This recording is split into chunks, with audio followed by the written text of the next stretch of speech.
بسم اللہ الرحمن الرحیم۔ نحوی ترکیب کے ایک اور سبق میں آپ سبھی طلباء کا خیر مقدم ہے۔ تو چلیے ہم شروع کرتے ہیں آج کا سبق۔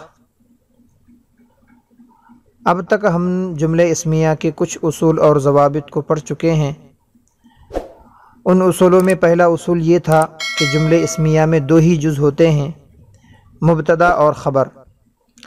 دوسرا ضابطہ ہم نے یہ پڑھا تھا کہ مبتدا اور خبر دونوں ہمیشہ مرفوع ہوتے ہیں۔ تیسرا ضابطہ یہ تھا کہ مبتدا ہمیشہ معرفہ ہوتا ہے جبکہ خبر عموماً نکرہ ہوتی ہے۔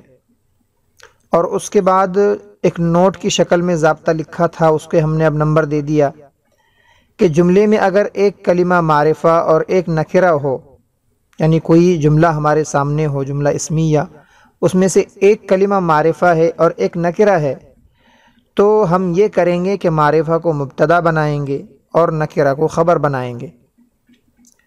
پانچواں ضابطہ یہ سمجھیں کہ جملے میں اگر دونوں کلمے معرفہ ہوں، پہلا بھی اور دوسرا بھی، تو وہاں پر پہلے کلمے کو مبتدا جبکہ دوسرے کلمے کو خبر بنائیں گے۔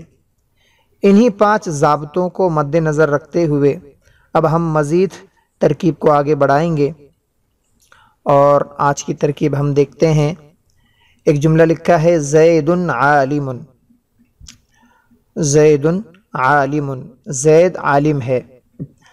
اب سب سے پہلے وہی 3 کام کہ ہمیں ان ترکیبوں میں 3 چیزیں کرنا ہوتی ہیں۔ سب سے پہلے یہ کہ زید کا اعراب کیا ہے، تو ہم یہاں پر لکھیں گے مرفوع۔ اب سوال پیدا ہوگا کہ زید مرفوع کیوں ہے؟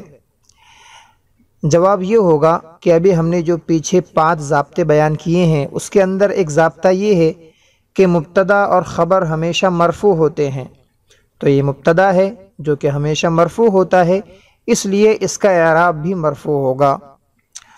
دوسرا کام، اعراب کی کون سی قسم ہے؟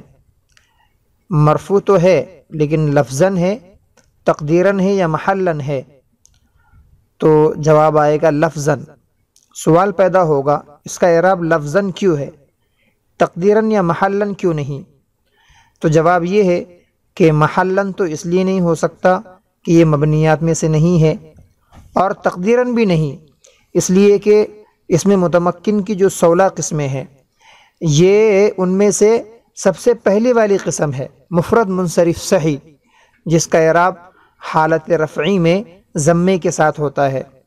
تو چونکہ اعراب لفظاً ہے اسی لیے تو ہم زید کے دال پر رفع کا تلفظ کر رہے ہیں، زیدن۔ پھر تیسرا کام کہ اب یہ ترکیب میں کیا واقع ہے، تو اس کا جواب ہوگا مبتدا۔ تو سوال پیدا ہوگا بھئی یہ مبتدا کیوں ہے، خبر کیوں نہیں؟ تو جواب یہ ہوگا کہ ہم نے پیچھے اصول پڑھا ہے کہ ایک معرفہ ہو اور ایک کلمہ نکرہ ہو، تو اصول یہ ہے کہ جو معرفہ ہوگا اس کو مبتدا بنائیں گے اور جو نکرہ ہوگا اس کو خبر بنائیں گے۔ زیدن یہ معرفہ کی 7 قسموں میں سے علم ہے، جبکہ عالم یہ 7 قسموں میں سے کوئی نہیں ہے، اس لیے یہ نکرہ ہوا، یہ معرفہ ہوا۔ اس اصول کے تحت ہم اسے مبتدا بنائیں گے۔ بڑھتے ہیں اگلی ترکیب، عالم۔ سب سے پہلا کام، اعراب کیا ہے؟ جواب ہوگا مرفوع۔ سوال پیدا ہوگا یہ مرفوع کیوں ہے؟ اس لیے کہ خبر ہے اور خبر ہمیشہ مرفوع ہوتی ہے۔ دوسرا کام کہ اعراب کی کون سی قسم، رفع ہے لیکن کس حال میں ہے، لفظاً ہے محلاً ہے؟ جواب ہوگا لفظاً، اس لیے کہ ہم اس پر رفع کا تلفظ کر رہے ہیں۔ تیسرا کام، ترکیب میں کیا واقع ہے؟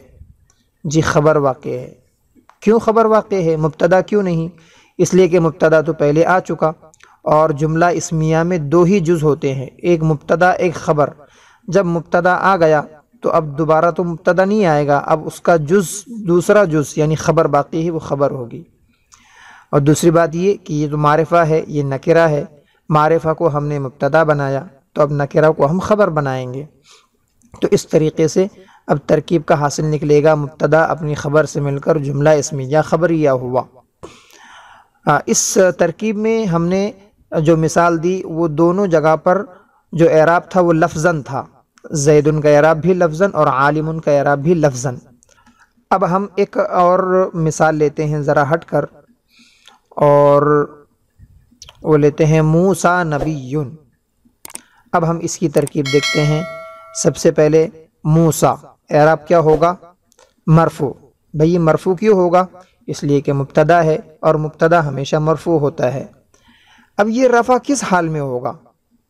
اعراب کی کون سی قسم؟ لفظاً، تقدیراً، محلاً؟ جواب آیا تقدیراً۔ بھئی کیا وجہ ہے اس کا اعراب لفظاً کیوں نہیں، محلاً کیوں نہیں؟ جواب یہ کہ محلاً تو اس لیے نہیں کہ یہ مبنیات میں سے نہیں ہے، پتہ چلا کہ اس میں متمکن کی 16 قسموں میں سے ہے۔ پھر سوال ہوگا کہ تقدیراً کیوں ہے، لفظاً کیوں نہیں؟ اس لیے کہ یہ اسم مقصور ہے، اور اسم مقصور کا اعراب 16 قسموں میں آپ پڑھ چکے ہوں گے کہ تینوں حالتوں میں، حالت رفع میں، نصب میں، جر میں، تینوں حالتوں میں اس کا اعراب تقدیری ہوتا ہے۔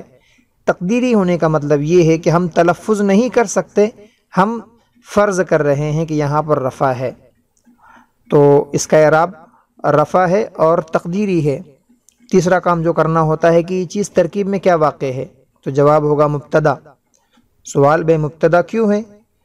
تو جواب یہ کہ ایک کلمہ معرفہ ہے اور ایک کلمہ نکرہ ہے، اور ہم پیچھے اصول پڑھ چکے ہیں کہ جب ایک معرفہ ہو اور ایک نکرہ ہو تو ہم معرفہ کو مبتدا بنائیں گے، اس لیے اس کو ہم نے مبتدا بنایا۔ اب نبیٌ کی ترکیب یہ تو اب آسان ہو چکی ہوگی آپ کے لیے کہ بھئی اعراب کیا ہے، خبر ہے تو مرفوع ہوگی، اور کس حال میں؟ چونکہ ہم رفع کا تلفظ کر رہے ہیں، اعراب کی کون سی قسم؟ لفظاً، اور ترکیب میں کیا واقع ہوگی؟ چونکہ مبتدا پہلے آ چکا ہے تو اب خبر ترکیب میں یہ واقع ہوگا، موسیٰ نبی۔ مبتدا اپنی خبر سے مل کر جملہ اسمیہ خبریہ ہوا۔ ایک اور مثال ہم محلاً اعراب کی لے لیتے ہیں، یہ ترکیب نمبر 4، ھذا بیت۔ اب ہم اس کی ترکیب سب سے پہلے اعراب کیا ہوگا؟ چونکہ یہ مبتدا ہے تو اعراب کیا ہے؟ بھئی مرفوع، مبتدا ہمیشہ مرفوع ہوتا ہے۔ اب یہ رفع کس قسم کا؟ لفظاً، تقدیراً یا محلاً؟ اعراب کی کون سی قسم؟ جواب آیا محلاً۔ بھئی کیوں محلاً کیوں؟ سوال پیدا ہوا۔ اس لیے کہ یہ مبنیات میں سے ہے، اور مبنیات کی 8 قسمیں آپ پیچھے کے سبق میں سن چکے ہیں۔ جو کلمہ مبنی ہو اس کا اعراب لفظاً یا تقدیراً نہیں ہو سکتا بلکہ محلاً ہوگا، اس کی ایک ہی قسم ہے مبنی کے اعراب کی، محلاً۔ اور ترکیب میں کیا واقع ہوگا؟ بھئی مبتدا واقع ہوگا۔ مبتدا کیوں واقع ہوگا؟ ھذا بیت، ایک کلمہ معرفہ ہے، ایک کلمہ نکرہ ہے۔ جو معرفہ ہوگا اسے ہم مبتدا بنائیں گے، اور جو نکرہ ہوگا اس کو خبر بنائیں گے، لہٰذا یہ مبتدا ہو گیا۔ بیتن کی ترکیب اب آسان ہو گئی۔ اعراب کیا ہے؟ مرفوع۔ کیوں مرفوع ہے؟ اس لیے کہ خبر ہمیشہ مرفوع ہوتی ہے۔ اعراب کی کون سی قسم ہے؟ بھئی لفظاً ہے۔ کیوں لفظاً؟ اس لیے کہ ہم رفع کا تلفظ کر رہے ہیں، بیتن۔ اور ترکیب میں کیا واقع ہوگی؟ خبر واقع ہوگی۔ اس طریقے سے مبتدا اپنی خبر سے مل کر جملہ اسمیہ خبریہ ہوا۔ فقط والسلام علیکم ورحمۃ اللہ۔